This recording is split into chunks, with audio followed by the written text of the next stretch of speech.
This group of 4 buttons here is particularly interesting. These were all recovered from right here at Fort Ticonderoga, but they represent regiments of the British Army, like the 32nd, 36th, and 67th Foot, as well as a regiment of light dragoons, that never actually served here. Not just here at Ticonderoga, but in some cases North America entirely.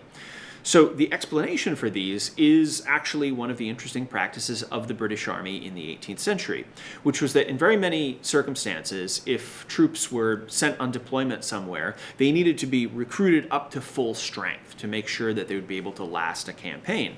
And that was often done through the practice of drafting, which meant taking soldiers that were remaining, say, in Europe and filling out a regiment going to North America or to another theater with extra soldiers being pulled out of those regiments that were staying behind.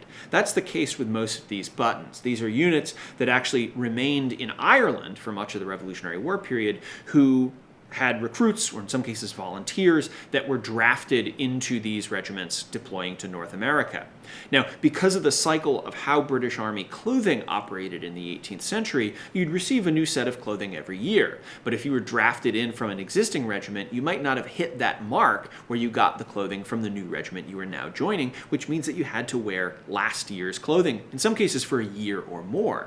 That explains what these buttons are doing here at Ticonderoga, dropped by soldiers who were still wearing their old uniforms from the regiments that remained in Europe, but those individuals were now serving in this continent with forces fighting the American rebels here at Fort Ticonderoga.